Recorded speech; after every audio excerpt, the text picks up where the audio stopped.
현지 시각으로 지난 8일부터 11일까지 미국 라스베이거스에서 CES가 열렸죠. 오늘 스마트 라이프에서는 CES 2019에서 볼 수 있었던 IT 트렌드에 대해 얘기 나눠보겠습니다. IT 칼럼니스트 이훈 씨와 함께합니다. 어서 오세요. 안녕하세요. 네, 반갑습니다. 자, 올해 CES 여전히 또 성황리에 개막을 했고 마무리가 됐는데 역대 최대 규모라고 들었어요. 예, 규모는 항상 역대 좀 최대 규모를 기록하긴 했는데요. 매해요. 예년에 비하면 조금 차분한 분위기가 아니었나 싶습니다. 일단 이번엔 155개국에서 약 4,500개 이제 기업이 참가를 했고요. 네. 참가 인원도 한 18만 명 정도가 된다라고 추산을 하고 있는데요.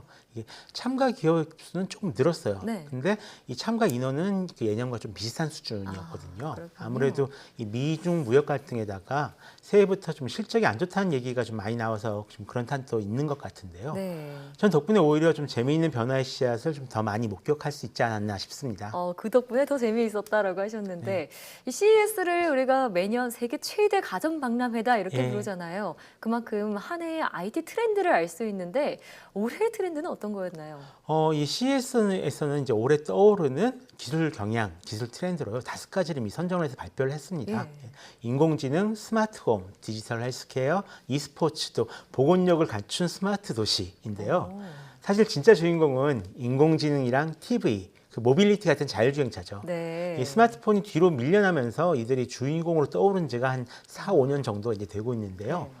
아쉽지만 올해도 좀 큰 변화를 가져올 어떤 흐름은 보이지 않았습니다.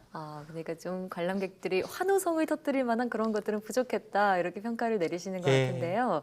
그래도 이번 2019 CES에서 가장 주목해 볼 수 있을 만한 것들은 뭐였을까요? 일단 그 LG전자에서는 이제 구부릴 수 있는 OLED 스크린의 특성을 이용해서 예. 이 OLED 폭포를 만들어서 선보였습니다. 지금 예. 화면으로 나가고 있는 예. 거군요. 전시장 입구 한쪽 천장과 옆 벽면을 가득 채운 이제 폭포인데요. 네. 이게 좀 실제 폭포를 옹겨다 놓은 때 이제 구불구불한 디스플레이로 많은 사람의 시선을 좀 사로잡았다라고 합니다. 네. 아마 인증사진을 찍기 가장 좋은 장소가 아니었나 싶은데. 그랬겠네요. 예.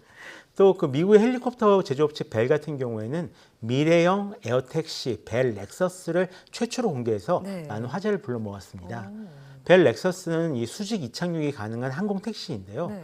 4명의 승객과 1명의 조종사가 탑승할 수 있는 이제 소형 항공 택시라고 합니다. 6개의 초대형 로터가 달린 그런 헬사콥터고요. 네. 벨은 이 플라잉 택시 사업을 추진하고 있는 우버 에어의 협력사거든요. 아. 그래서 향후 이 플라잉 택시 사업이 본격화되면 이 항공 택시가 날아다니는 것을 보실 수가 있을 겁니다. 네. 이 밖에 현대에서 내놓은 이 걸어 다닐 수 있는 자동차가 있었어요. 걸을 수 있는 자동차요. 예, 이런 것과 이제 LG에서 선보인 덜덜 말리는 화면을 가진 TV도 굉장히 큰 관심을 받았습니다. 롤러블 TV까지요. 예. 방금 말씀해주신 플라잉 택시 같은 경우에는 2023년에 상용화 목표라고 하는데 예. 개인적으로 굉장히 기대하고 있는 그런 상태고요. 자, 그리고 또 이번 CES에서 또 재미있는 변화를 주목할 수 있다라고 하셨죠, 앞서. 예. 어떤 부분을 말씀하신 건가요? 일단은 그 예전에는 생각할 수가 없었던 네. 이런 어떤 합종 연행을 굉장히 많이 볼 수가 있었습니다. 다양한 형태로 기업 간에 서로 이제 손잡는 일들이 지금 이뤄졌는데요. 네.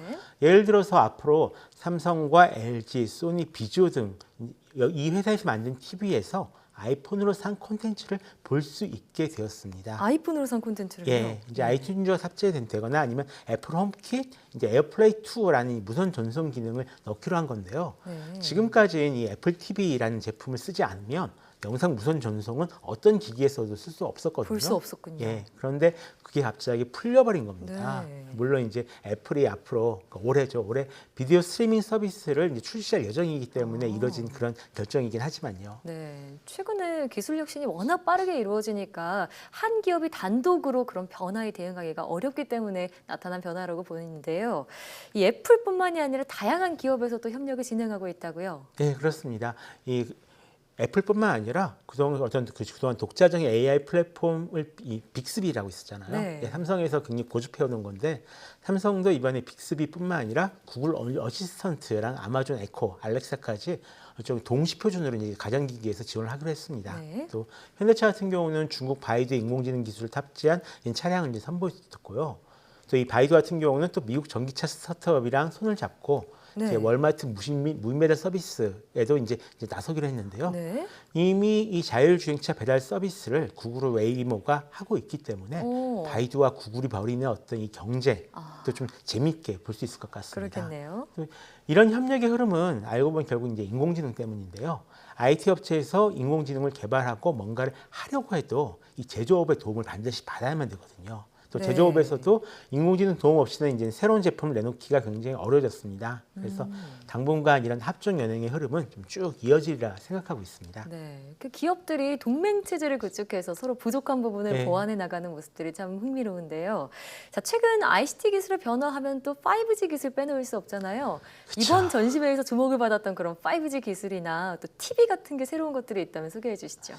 TV는 앞서 소개한 이 돌돌 많은 TV를 제외하면 예. AK 이 한마디로 좀 요약을 할 수가 있을 것 같습니다. 네. 삼성이나 LG를 비롯해서 소니 또 4년 만에 이번에 CES 복귀한 샤프까지 모두 AK 해상도 TV를 내세우고 있었는데요. 네.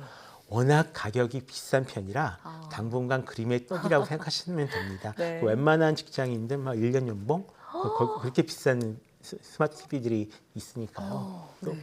5G 통신 같은 경우도 약간 아쉬움을 이제 남겼는데요. 미중 무역 만찰로 인해서 중국 회사들이 좀 몸을 사린 그런 좀 탓인지 좀 선보인 사업은 굉장히 많았는데 그에 비해서 주목을 받은 그런 발표는 좀 없었습니다. 그렇군요. 퀄컴 같은 회사에서 5G용 칩을 발표하거나 아니면 이제 프로토타입 시제품 5G 스마트폰이 전시된 정도였는데요. 다만 버라이즌에서 발표한 자료 중에 흥미있는 것이 있었습니다. 네. 이 5G 통신을 이용해서 수술 환자를 확인하는 그런 모습을 보여줬는데요.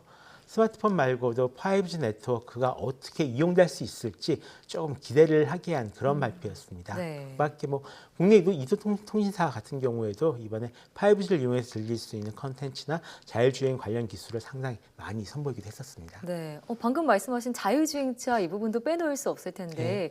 자율주행차의 핵심에는 AI, 그러니까 인공지능이 있다고 봐도 과언이 아니잖아요. 그렇죠. 네. 그만큼 이 소비자 가전의 최신화도가 인공지능이랑 이 자동차 두 가지에 거의 집중되어 있어서 그렇습니다. 우리가 주로 살아가는 곳을 이제 가정이랑 야외 그리고 회사라고 이제 나눠서 본다면요. 네. 가정에서 쓰는 가전과 야외에서 사용하는 이동 수단에 좀 큰 변화가 일어나고 있다 이렇게 말할 수 있을 것 같은데요. 네. 특히 자율주행차는 이번에 이제 시범 테스트를 마치고 어떻게 실제 서비스로 적용할 수 있는지를 이제 테스트하는 그런 단계에 와 있거든요. 네. 구글 같은 경우는 웨이모 원이라는 자율주행 택시 서비스를 작년 12월에 이미 공식 런칭을 했고요. 올해 같은 경우는 GM이나 포드 또 자동차 부품 회사인 보쉬에서도 네. 자율주행 차량을 이용한 서비스를 선보이겠다라고 얘기를 했기 때문에 무엇을 하든 결국 이쪽으로 얘기가 연결될 수밖에 없는 그런 상황입니다. 네, 미래 차 분야의 주도권 싸움까지 살펴봤는데 이번에는 뭐 이런 말씀해주신 핵심 분야 외에도 여러 신생 기업들과 벤처 기업들도 주목을 받았잖아요. 네. 어떤 관심 가져볼 만한 기술들이 나왔나요? 뭐라고 해야 되나 이제 바로 쓸 수 있는 그런 생활 밀착형 기기들이 굉장히 많이 선보였다라고 생각하시면 될 것 같습니다. 네. 특히 이 작년부터 스타트업 회사들의 참여가 굉장히 활발해졌거든요. 그래서 재미있는 기기들이 많이 선보이는데요. 일단 작년에 선보여 화제를 불러모았던 이 빨래 개는 로봇이 있습니다. 네. 폴드메이트라는 로봇인데 기억나요. 이 로봇가 좀 더 제대로 된 그런 모습으로 돌아왔습니다. 오. 실제 출시될 제품은 이제 $1,000 이하로 맞추겠다라고 얘기를 하고 있는데요. 이 정도면 이 세탁소 같은 곳에서 앞으로 많이 쓰이지 않을까. 솔직히 저도 쓰고 싶은데요. 네. 그런 생각을 좀 하고 있습니다. 또 빵 굽는 로봇, 빵 굽는 로봇 자판기 브레드봇 같은 경우도 좀 많은 관심을 받았습니다. 네. 브레드봇은 이 빵 제조 기계로 자동으로 반죽을 하고 반죽해서 알아서 구워서 직접 만들어진 빵을 파는 그런 자판기인데요. 멀리 가지 않아도 갓 구워진 따끈따끈한 빵을 사 먹을 수가 있습니다. 지금 맛이 어떨지 조금 궁금하긴 하네요. 그러네요. 그 밖에도 굉장히 많은 제품을 이제 선보였습니다. 어떤 좀 모유를 쉽게 짜서 먹을 수 있는 그런 스마트한 속옷이라던가 네. 아니면 체온으로 충전해서 따로 충전할 필요가 없는 스마트워치 같은 이런 디지털 헬스나 슬립테크라고 하거든요. 네. 이런 제품 그리고 아까 전 시간에도 얘기했던 것 같은데 개인용 로봇, 안고 달 수 있는 로봇이나 애완용으로 쓸 수 있는 이런 로봇들이 굉장히 많이 선보인 그런 네. 한 해였다고 생각합니다. 그렇군요. 그러니까 이번 CES가 새로운 발상으로 관람객을 즐겁게 해주는 데는 성공한 것 같네요. 네. 네, 지금까지 IT 칼럼니스트 이효은 씨와 함께 살펴봤습니다. 고맙습니다.